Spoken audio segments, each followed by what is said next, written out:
KPK cuma bisa menyadap dan melakukan operasi tangkap tangan, tetapi tidak bisa membedah kasus-kasus korupsi yang sangat rumit dengan nilai yang besar seperti yang dilakukan Kejaksaan RI terhadap Asabri dan juga Jiwasraya.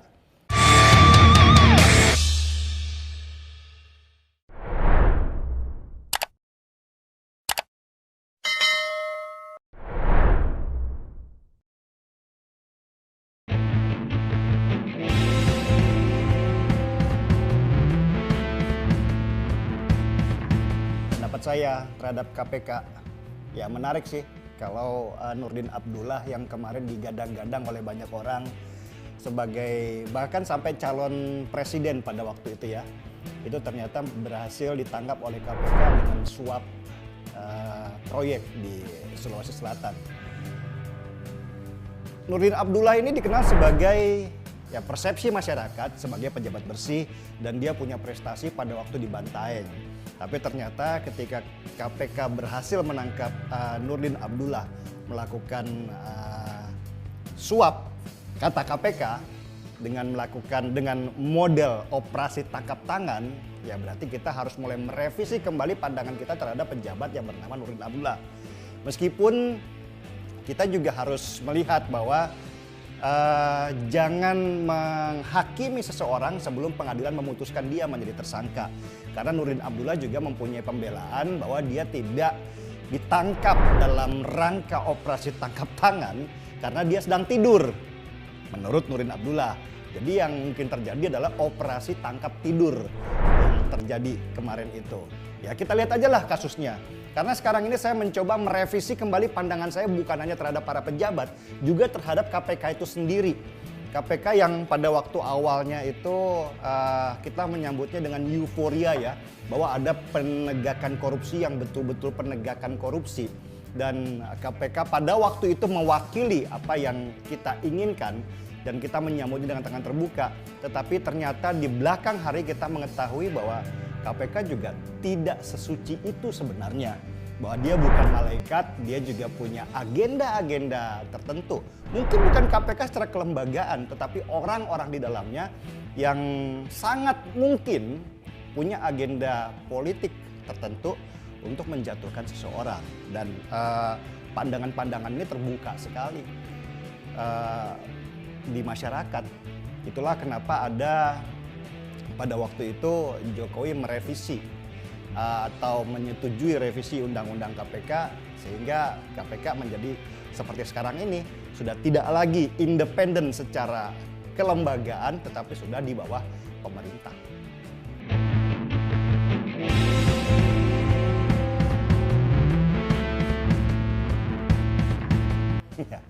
Itulah pertanyaan saya.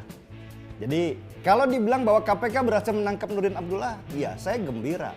Tapi pertanyaannya adalah kenapa kok KPK hanya menangkap ikan teri dengan memakai kapal nelayan yang sangat besar, kan begitu. Istilahnya biaya operasional KPK itu jauh lebih tinggi daripada apa yang dia dapat. Ya, KPK memang bukan BUMN, jadi dia sebenarnya tidak peduli dengan pendapatan yang ada. Tetapi kan pertanyaannya adalah apa nggak mubazir? Negara mengeluarkan uang sampai 1,3 triliun per tahun, tetapi yang ditangkap KPK itu hanya 1 miliar, 2 miliar. Bahkan yang lucu lagi, tahun 2019 kemarin, KPK menangkap Romi, ketua P3, itu dengan tangkapan sekitar 156 juta doang. Kecil sekali kan apa yang ditangkap KPK. Kita coba bandingkanlah dengan kejaksaan yang dia menyelidiki kasus-kasus dengan nilai puluhan triliun dari kasus Asabri, Jiwasraya dan segala macam. Nah, yang kita harapkan adalah KPK bisa seperti itu. Jadi bukan hanya besar di pencitraannya, besar di medianya, tetapi ya besar juga di tangkapannya. Jangan sampai kita punya keinginan itu menjadi mentah ketika ternyata KPK ya kok teri lagi yang ditangkap. Maksudnya bukan secara jabatan tetapi secara nilai tangkapan yang dia dapat.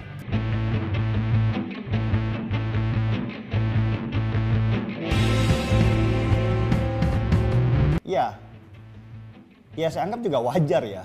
Mungkin KPK cuma bisa begitu.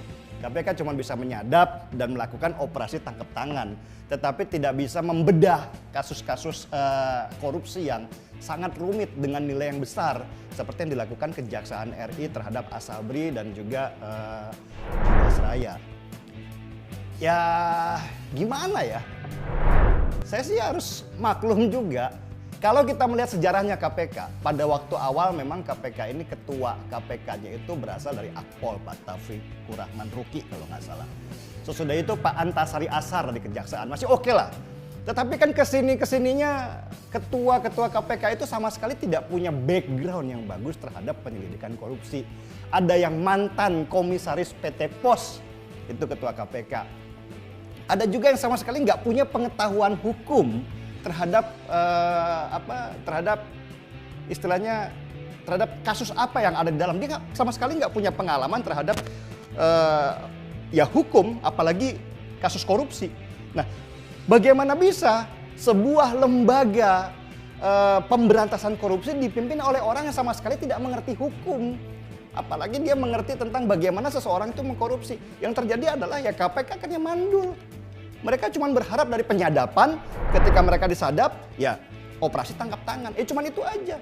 Ketika disodorkan kasus BLBI contohnya, ketika disodorkan kasus Senturi yang mega korupsi dengan nilai korupsi puluhan triliun, bingung mereka. Yang mereka lakukan cuma membuka-buka kasus lama, karena mereka ternyata tidak spesial di bidang itu. Ini yang harus sebenarnya direvisi kembali. Jangan sampai KPK ini mandul. Kan persepsi dari masyarakat sekarang ini kan setiap tangkapan KPK kita sudah melihatnya bahwa ya teri lagi kan gitu kan. Apa yang dilakukan KPK itu seperti sudah sejak awal ya begitu itu. Nggak pernah kita mendengar bahwa KPK ternyata menyelidiki kasus korupsi dengan puluhan triliun dan berhasil membongkar ya, bukan hanya menangkap seorang yang disadap oleh KPK, membongkar sebuah kasus korupsi mega triliun dan uang yang diselamatkan oleh KPK dibandingkan pengeluaran itu jauh lebih besar. Kan ini yang kita butuhkan. Pengeluaran dari KPK untuk biaya operasional KPK itu adalah sesuatu yang dikeluarkan oleh negara untuk bisa menyelamatkan sesuatu yang lebih besar, uang negara. Nah, tetapi ternyata KPK tidak mampu mengemban amanat ini, yang menjadikan kita tidak lagi melihat KPK seperti pada waktu awal-awal menangkap para pejabat. Sekarang coba lihat aja, ketika Nurdin Abdullah ditangkap, reaksi masyarakat cuman oh begitu aja kan, nggak lagi gempar dan kemudian memuji KPK sebagai pahlawan korupsi. Enggak, KPK sekarang sudah mulai mandul. Karena itu tadi, mereka tidak mau mengembangkan teknik-tekniknya, pengetahuannya terhadap korupsi. Mungkin juga karena orang-orang di dalamnya adalah orang-orang lama sebelum ada revisi yang masih tetap ada di sana dan tidak punya keinginan untuk mengupgrade kemampuannya ke wilayah itu. Bagi saya sebenarnya sederhana. Rombak KPK, rombak semuanya, ganti orang-orang yang lebih profesional untuk ada di KPK sehingga KPK bisa diharapkan untuk bisa memberantas korupsi lebih besar. Atau gantilah dari nama Komisi Pemberantasan Korupsi jadi Komisi Pencegahan Korupsi. Jadi apa yang dilakukan KPK adalah bagaimana caranya memberikan ilmu pengetahuan atau membuat sebuah sistem supaya korupsi itu bisa dicegah di dalam elemen-elemen pemerintahan. Itu akan lebih menarik buat saya. Memang tidak jadi ramai atau tidak jadi berita. Yang ini kan yang diinginkan oleh KPK dan orang-orang di dalamnya. Mereka pengen jadi berita, mereka ingin tampil, karena itu orang-orang yang ditangkap juga adalah orang-orang yang bisa memenuhi keinginan mereka untuk bisa masuk berita.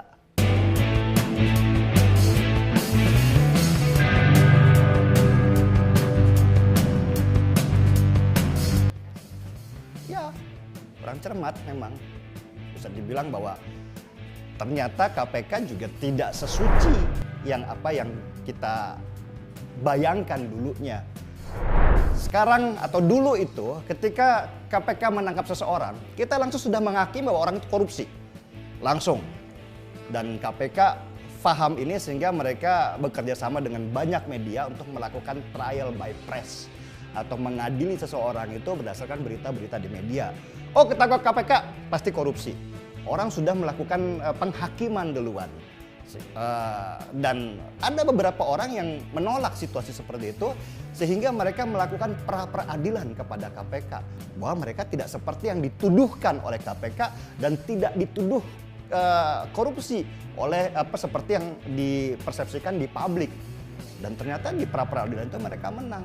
Ini kegagalan KPK sebenarnya. Seharusnya sebagai Komisi Pemberantasan Korupsi, KPK itu sudah harus mempunyai track record 100%, 100% orang yang mereka tangkap itu adalah betul-betul koruptor. Bukan orang yang ditersangkakan menjadi koruptor. Ini kan belum pasti bahwa orang itu koruptor, tetapi sudah dibangun narasi seolah-olah mereka memang betul-betul koruptor. Dan selain itu dibangun narasi juga bahwa seolah-olah apa yang mereka dapatkan itu besar sekali. Padahal ya cuma 1 miliar, 2 miliar, bahkan 156 juta. Ini kemampuan KPK itu memang karena ketika mereka lemah di bidang hukumnya, mereka memainkan media massa sebagai bagian daripada corong-corongnya untuk membangun narasi bahwa mereka itu besar. No, dulu iya, KPK sekarang maaf saya bilang kecil. Kalau kita mau, karena kita punya perbandingan, kalau kita nggak punya perbandingan oke lah. Kalau mau dibandingkan dengan kejaksaan yang sudah yang sedang mengusut kasus Asabri Jiwasraya dengan nilai puluhan triliun, KPK itu nggak ada apa-apanya. Tetapi kapal yang dibawa KPK itu betul-betul kapal untuk menangkap ikan paus. Hanya ketika dia pulang cuma ikan teri lagi yang mereka dapat, ikan teri lagi yang mereka dapat. Gimana negara ini nggak rugi? Sudah rugi dikorupsi oleh orang, ditangkap KPK hanya buat pencitraan dirinya, bukan buat keinginan buat menyelamatkan uang negara. Menyelamatkan uang negara.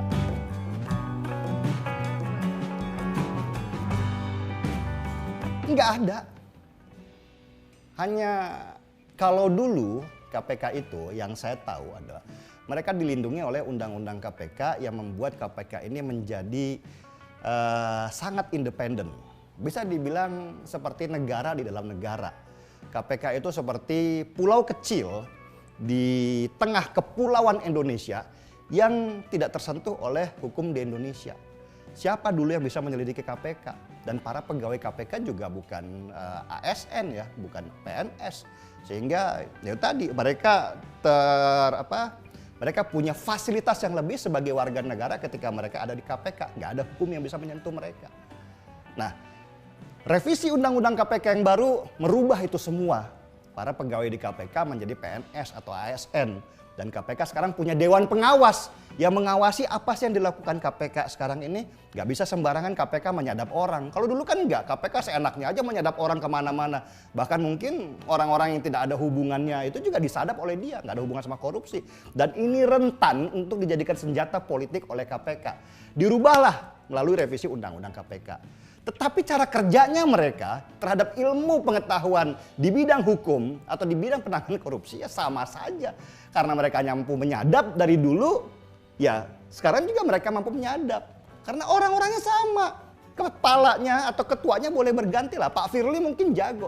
Tetapi bagaimana dia bisa membangun konsep yang lebih baru dengan cara yang lebih upgrade. Kalau bawahannya ya masih begitu-begitu aja. Rombaklah di dalamnya KPK. Mutasi lah orang-orang yang ada di dalam KPK yang mungkin udah capek, sudah lelah dengan model-model yang sekarang ini. Dan mereka membutuhkan pembaharuan pemikiran. Masukkan orang-orang baru yang lebih kompeten untuk menyelidiki kasus-kasus yang lebih besar. Atau untuk membangun sebuah sistem anti korupsi di negara, di alat-alat negara atau di pemerintahan. Itu lebih baik dan lebih berguna. 1,3 triliun per tahun untuk KPK. Jika mereka bisa efektif dalam pencegahan korupsi, saya rasa itu lebih berguna buat negara.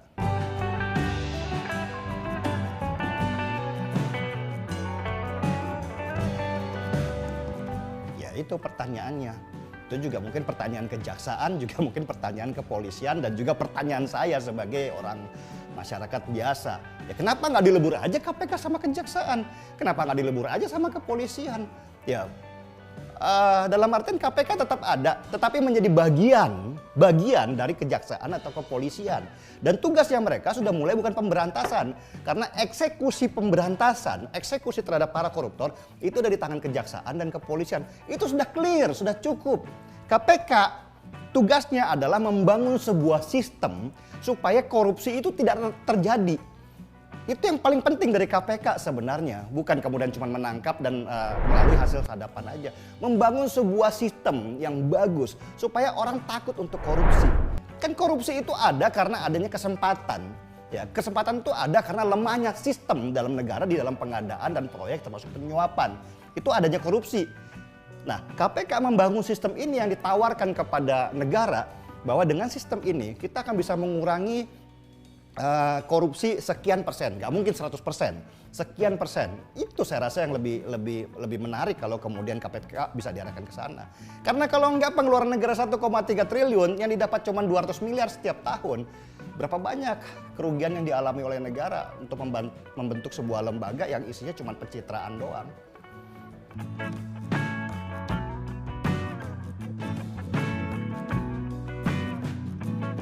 Ya saran saya KPK berubahlah. Saya rasa di tangan Pak Firly Bahuri ini KPK harus mulai membangun konsep-konsep baru di dalam pemberantasan korupsi. Kalau terjebak dengan apa yang sudah dilakukan dulu-dulu, hanya menyadap dan menangkap, ya KPK nggak akan punya nilai lebih di mata masyarakat. Sudahilah euforia penangkapan teri itu, tetapi beritanya sebesar paus. Ya kan, mulailah dengan penangkapan sebesar paus, tetapi beritanya cukuplah seikan teri, kan begitu. Jadi KPK mulailah memberikan keuntungan buat negara, bukan keuntungan secara finansial ya, tetapi keuntungan penyelamatan uang negara yang lebih besar supaya KPK terlihat sebagai sebuah lembaga yang sangat berguna. Cuman itu aja.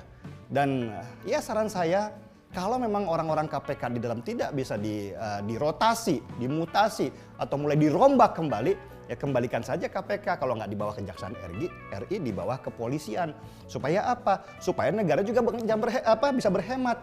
Jangan sampai mau menyelamatkan uang sekian triliun, tapi ternyata ada pemborosan sekian triliun di dalam KPK yang tidak efektif juga untuk menyelamatkan uang negara yang begitu besar. Ya, saya tetap support KPK sebagai salah satu ujung tombak pemberantasan korupsi di Indonesia.